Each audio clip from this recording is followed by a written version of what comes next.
Então, termômetros.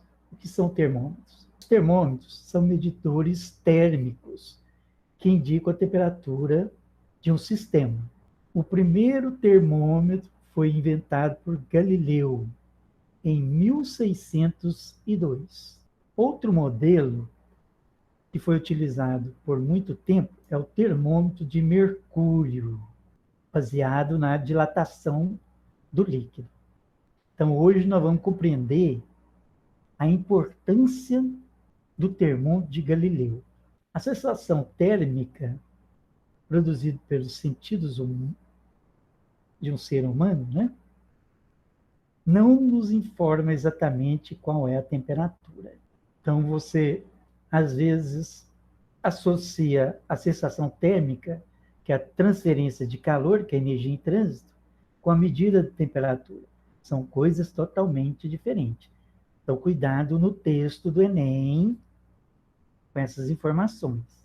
Sensação térmica, as pessoas às vezes falam, o material está quente, o material está frio. Não é uma boa medida de temperatura. Por quê? Você está só constatando que está ocorrendo transferência de energia do corpo mais quente para o corpo mais frio. Então, o que é temperatura? Temperatura mede o grau de agitação das partículas ou das moléculas de um sistema. Então, o princípio de funcionamento dos termômetros baseia no equilíbrio térmico, que é chamado também de lei zero da termodinâmica. A vibração de um material, que é medida pela energia cinética, vibração das partículas, significa que as partículas estão se movendo em relação à posição de equilíbrio. Então, quando significa vibração, é movimento de partículas em relação à posição de equilíbrio. Vamos lembrar isso lá nos simuladores, né? Então, está aqui uma fonte de energia calorífica, e se eu aproximar, ó, veja bem que o sistema fica vibrando em relação à posição de equilíbrio. Ó. Vai e volta. Ó. Então, muita gente, né, não entende o que significa a palavra vibração. O que é vibração? Vibração, elas estão vibrando, as partículas desse sistema sólido. Ó. Eles estão se movendo, né, para frente, para trás, para cima e para baixo, ó, em relação à posição de equilíbrio. Se eu afastar, ó, eles vão voltar ao equilíbrio. Ó. Então, se eu aproximar a fonte de calor, ó, que é quantidade de calor, se a fonte de calor estiver o mais próximo possível, as partículas, as moléculas que formam o sistema, apresentam energia de vibração, movimento de vibração. E o que é o movimento de vibração? É o movimento que se dá, né, o movimento de partículas que se dá em torno de um ponto de equilíbrio. Então, o que é a quantidade de calor? E o que é calor? É a energia em trânsito.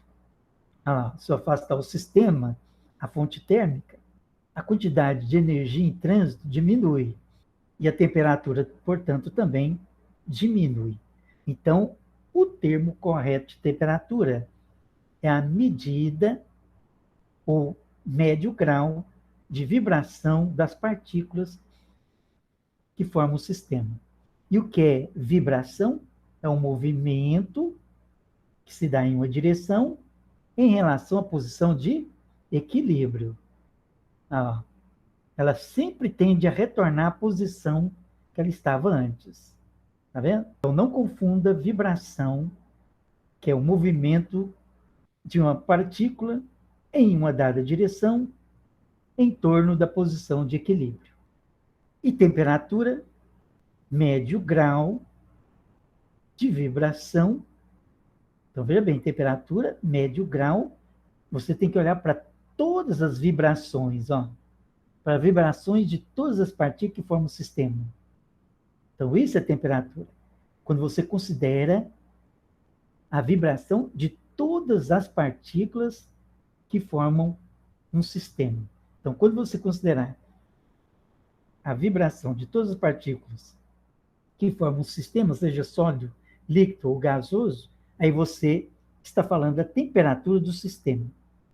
Mas veja bem que para que isso ocorra, tem que ocorrer transferência de energia. Então, por isso que a sensação térmica não é um bom.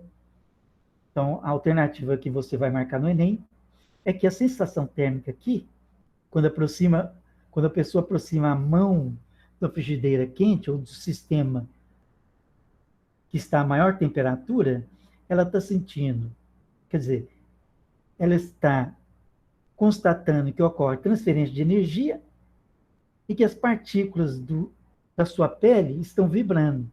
Então, ela não está conseguindo distinguir temperatura de calor, de energia intensa.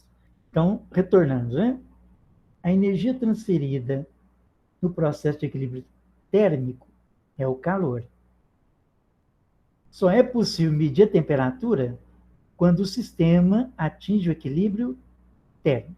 A maioria dos termômetros mede a temperatura por meio da dilatação ou contração de um material.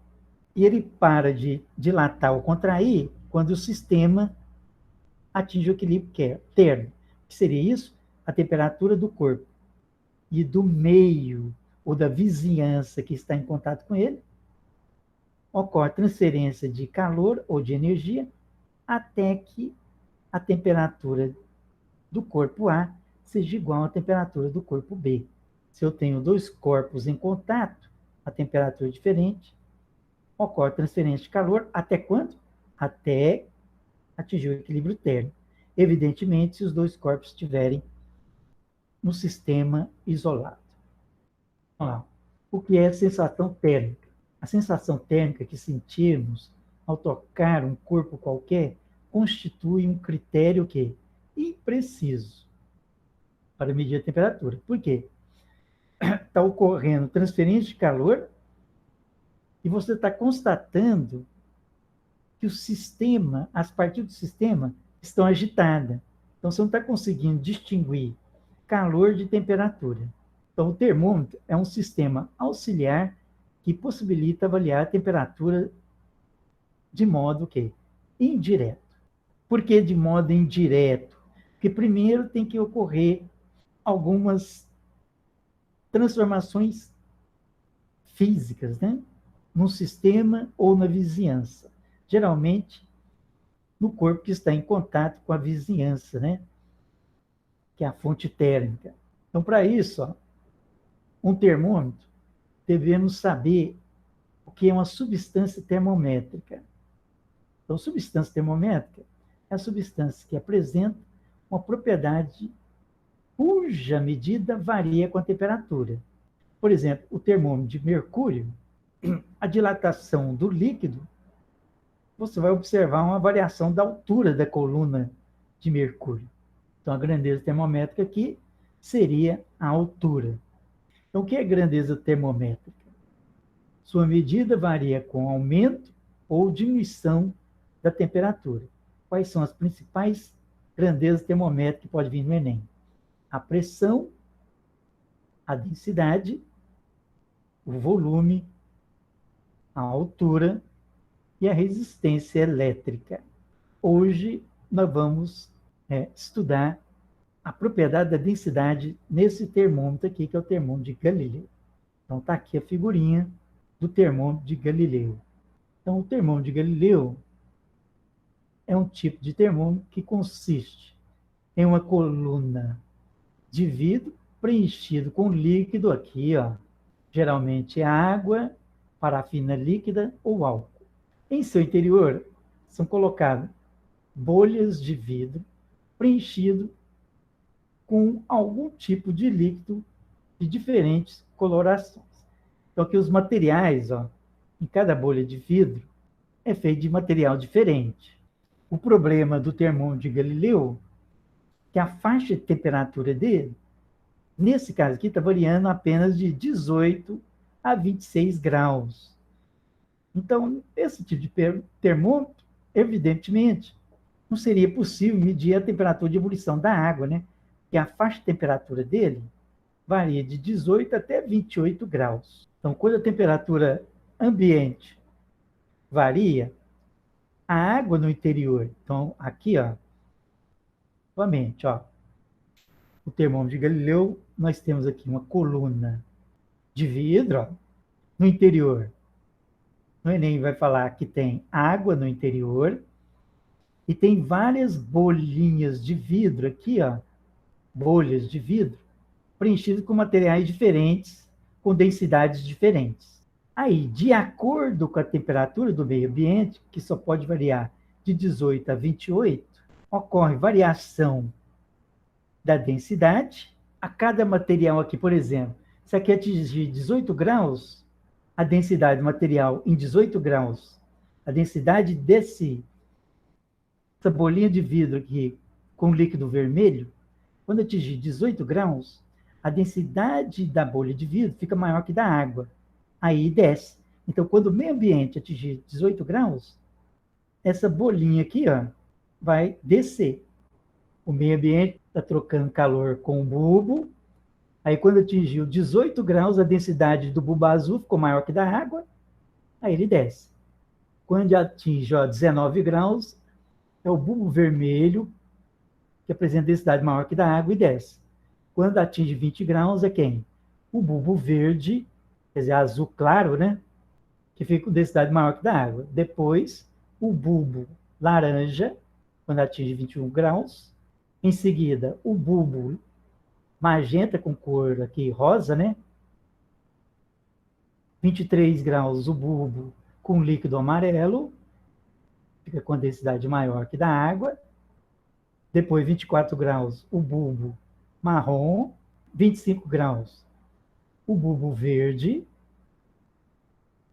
E em 26 graus, o bulbo azul claro, né? E quando resfria, acontece o contrário, ó. Aí sobe primeiro o azul, depois o verde, depois o marrom, e assim por diante. Quais são os conteúdos que envolve aqui, ó? Hidrostática, que é Arquimedes, né? Empuxo e peso. Correntes de convecção aqui, ó, porque ocorre transmissão de calor do ar para o bulbo, para a coluna de vidro, e para o líquido. Então, veja bem que está tendo corrente de convecção. Por quê? O líquido quente desce e o bulbo sobe. Então, aqui, ó, resfriamento, o líquido quente desce e os bulbos de vidro sobem. Agora, quando aquece o líquido, aí a água líquida aquecida pelas correntes de convecção sobe, porque água aquecida fica menos densa, líquido, fluido menos denso sobe, e o bulbo fica mais denso. Vamos às explicações, né? Do termômetro de Galileu. Quando a temperatura ambiente varia, a água no interior do tubo lentamente muda de temperatura. Esse trecho aqui são as correntes de convecção, transferência de calor, transmissão de calor, que acontece em fluido, né? Gás e líquido. Então, ó, no interior do tubo, a água no interior do tubo lentamente muda de temperatura devido ao quê? Correntes de convecção, transferência de calor ou transmissão de calor, que acontece no estado líquido e no estado gasoso. Essa transferência de energia, nós vimos que ocorre até que atinge o equilíbrio térmico. Essa variação de temperatura causa a dilatação quando a água aquece ou a contração quando a água resfria. E dilatação, o volume aumenta, e contração, o volume diminui. Como consequência, a mudança de volume ocorre mudança da densidade.